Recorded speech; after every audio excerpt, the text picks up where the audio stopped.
Hello and welcome to Knights of the Round, your go-to channel for Dungeon Master and player guidance in Dungeons & Dragons. I'm Mythos, your host, thrilled to be part of this journey.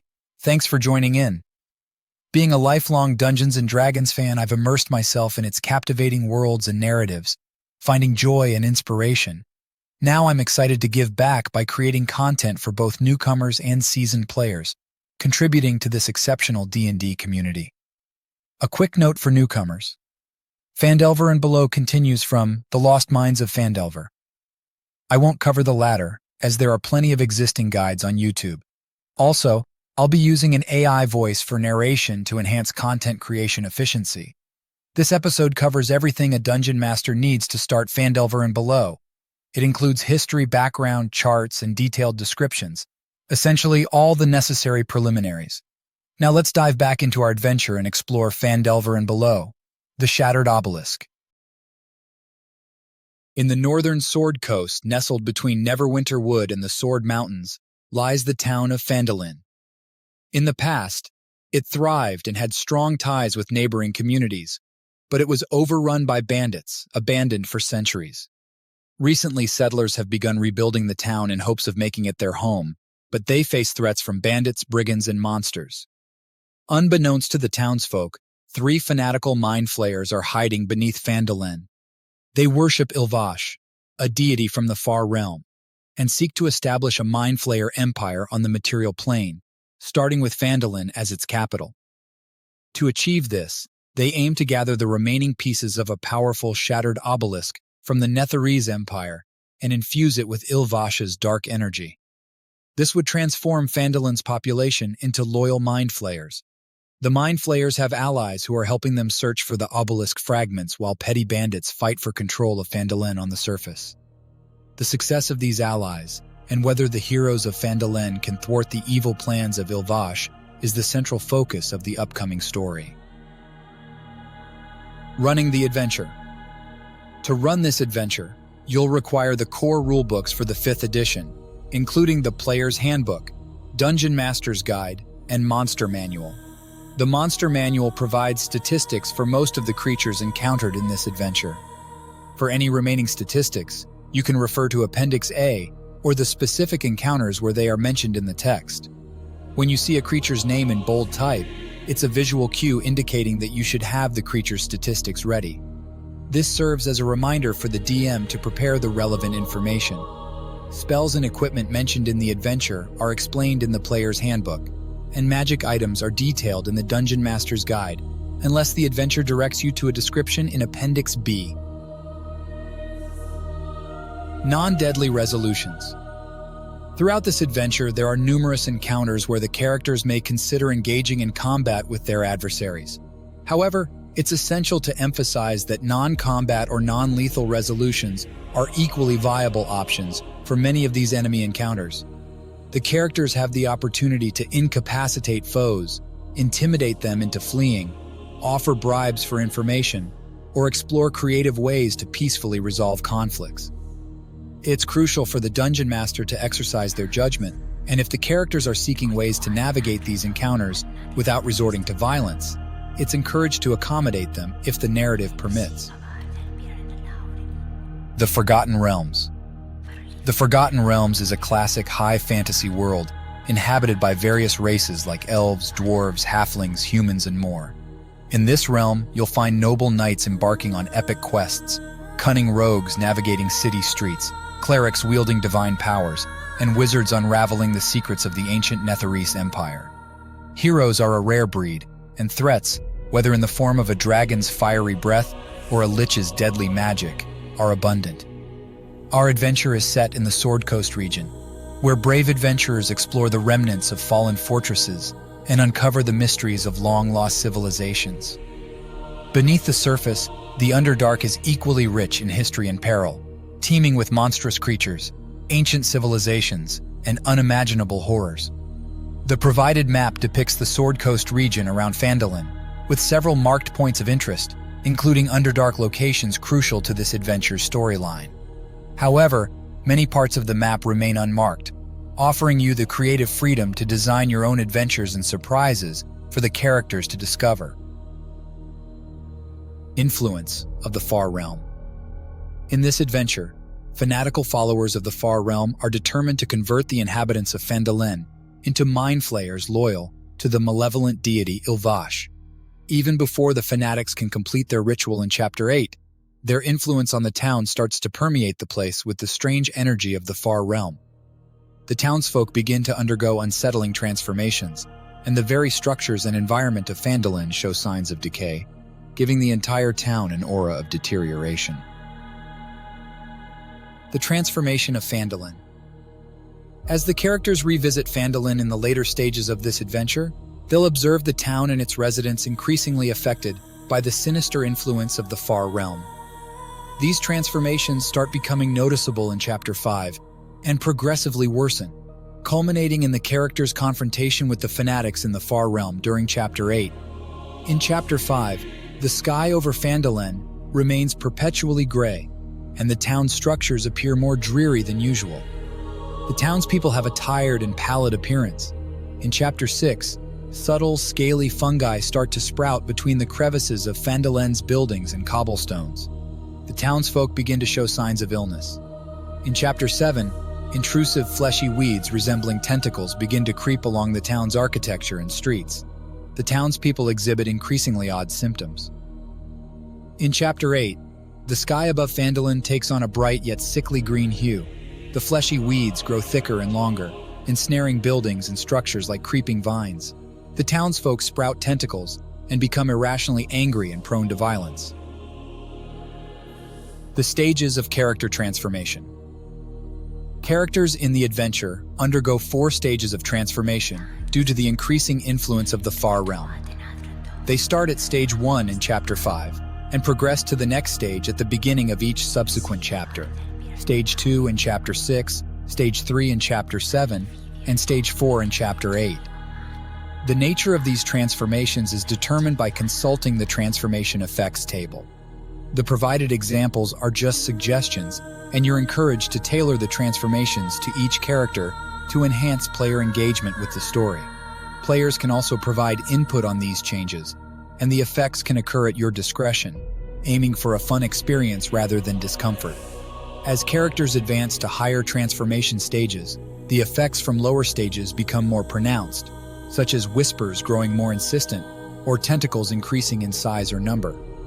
NPCs and creatures are likely to notice the character's unusual behavior, physical changes, or reality-altering effects when they are nearby. Depending on the nature of the change, the creature's personality, background, and the situation, NPC attitudes might shift. These transformations can have in-game effects as well. For example, the whispers could provide useful clues, or a character might hear a telepathic conversation between creatures. A character's transformations might grant advantages in certain charisma checks with aberrations that recognize and react to the changes. The possibilities are open-ended and can enhance the gameplay experience.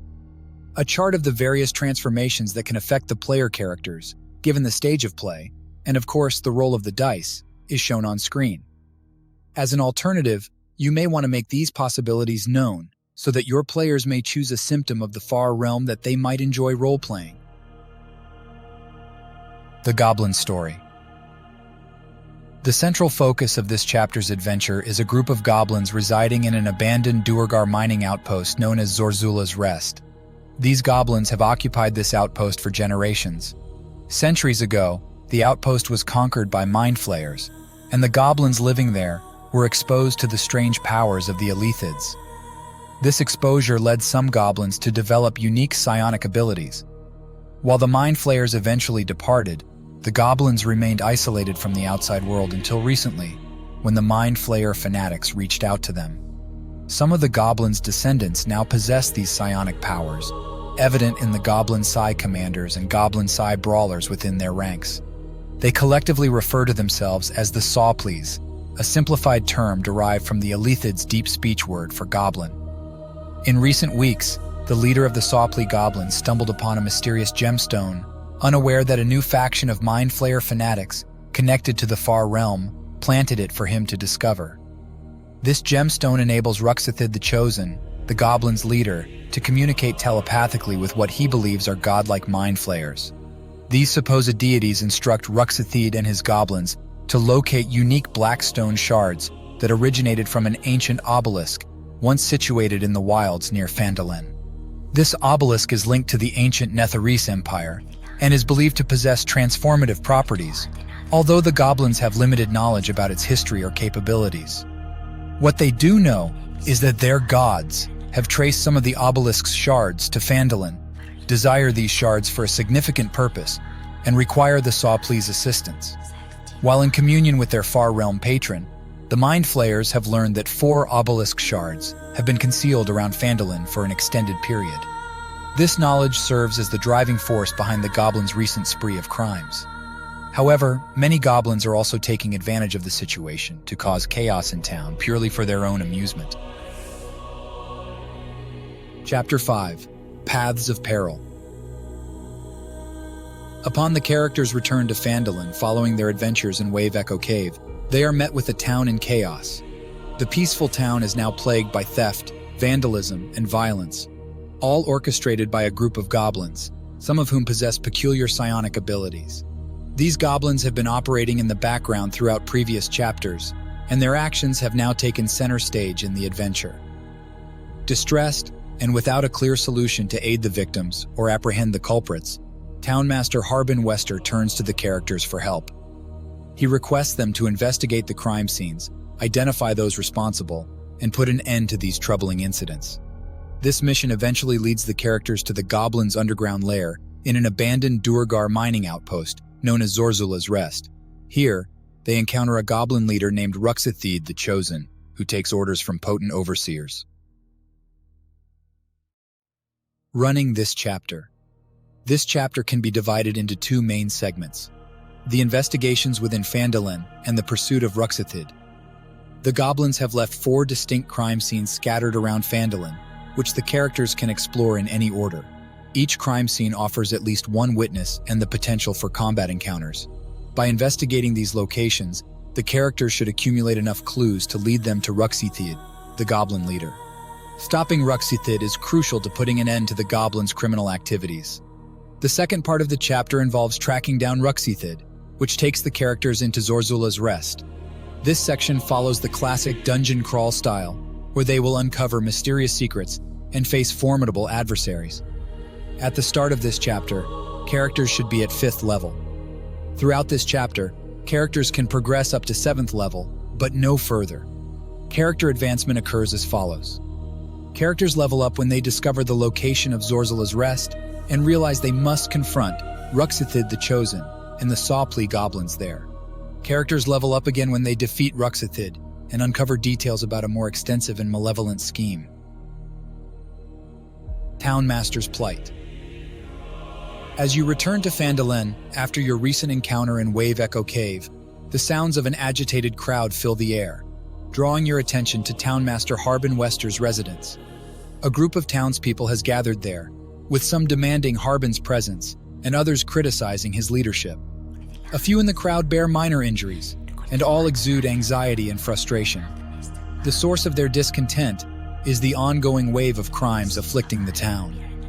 Characters with a passive wisdom perception score of 13 or higher can overhear snippets of conversation from the crowd. A halfling woman grumbles, "I thought the red brands were bad, but at least they never smashed the bar. Who does that?" A human miner loudly proclaims, "The exchange is falling over, and some of my friends are missing."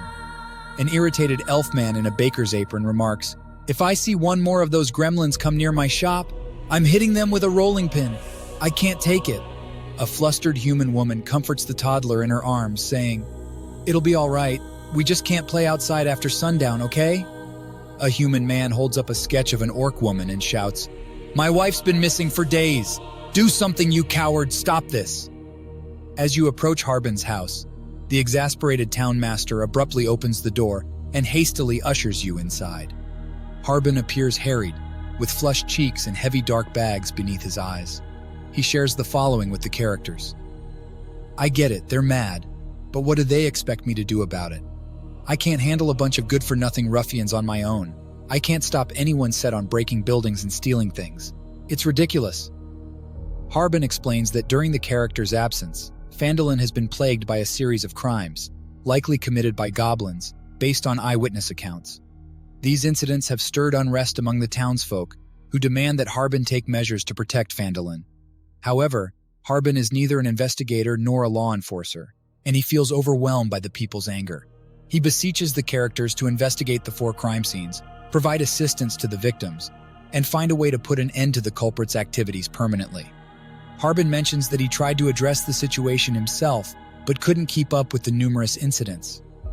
A successful DC 12 Wisdom Insight check reveals that Harbin wishes for the characters to handle the investigation because he's too frightened to do it himself. For their efforts, Harbin offers each character an upfront payment of 50 gold and promises an additional reward of 150 gold each upon the successful conclusion of their investigation. If a character exploits Harbin's fear and succeeds in a DC 11 Charisma, Intimidation, or Persuasion check, Harbin will double the financial incentive, 100 gold each up front and 300 gold each upon the investigation's completion. Crimes and Chaos. Harbin provides details about the crime scenes once the characters agree to undertake the investigation. Barthen's Well. Situated behind Barthen's Provisions, this is where the Goblins vandalized the well's winch before making their escape underground. The Miners' Exchange. The Goblins stole one of the cornerstones from the building, causing it to lean dangerously. The Shrine of Luck.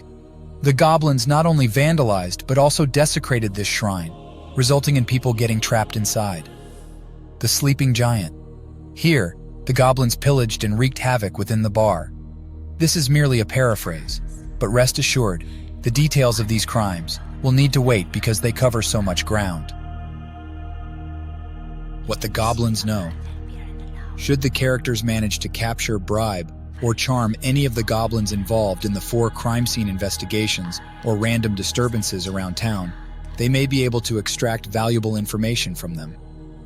A successful DC 13 Charisma, Intimidation, or Persuasion check can lead a Goblin to reveal one of the following pieces of information. Duergar Outpost. The Goblins are currently based in an old Duergar mining outpost, located underground somewhere nearby. Goblin Leader. They are under the command of a goblin named Ruxathid the Chosen. Ruxathid is known for possessing a big brain, which the Goblins believe was granted to him by powerful gods. Running amok. Some of the Goblins have been causing chaos in town simply because it's their first time away from their subterranean home, and they are relishing their newfound freedom. Stealing Shards. The Goblins have been assigned the task of pilfering shards from an ancient obelisk. They believe that this obelisk possesses the potential to bring about Phandalin's destruction. On screen is a list of possible encounters within Phandalin. Scholarly Aid with Gwyn Oresong. After you've investigated at least one of the crime scenes, you hear a cheerful voice calling out to your group. Turning, you spot a dwarven woman dressed in vibrant blue robes, waving at you. Her forearms bear numerous tattoos adorned with intricate white sigils. She carries a well-stocked leather satchel slung across her back, brimming with books, scrolls, and various scholarly tools. This dwarven woman introduces herself as Gwyn Oresong and explains that she's recently arrived in Phandalin and is in need of assistance in finding her way to the Stonehill Inn. She's an acolyte from the city of Neverwinter, here to spend time with her sister Elsa, who tends bar at the inn, and to conduct field research in the surrounding area. Gwyn has already heard about the ongoing crimes from her sister and recognizes your group as the ones tasked with resolving the situation. While she admits that combat isn't her strong suit, she offers her help to the party and asks that you bring any clues or findings to her so she can aid in investigating the crimes. Gwyn possesses extensive knowledge about the history of the wilderness around Phandalin, with a particular focus on past empires. Although her primary area of expertise is dwarven history, she has a deep fascination with goblin history and culture. Her wealth of knowledge becomes invaluable later on. Gwyn readily shares this knowledge with the characters when needed, albeit sometimes with a tendency to go off on tangents. She proves to be a valuable ally for unraveling the reasons behind the goblins' attacks on the town. More to come. If you made it this far, I sincerely thank you for hanging in there. I know it was a lot to take in, but any diligent DM needs to know at least a little about everything to run a solid immersive adventure. In the next episode of this series, we will be jumping straight into the campaign, beginning with all 4 crimes and all the information you will need to run them. Again, thanks for tagging along. In the meantime, keep rolling those dice, and may the odds be ever in your favor.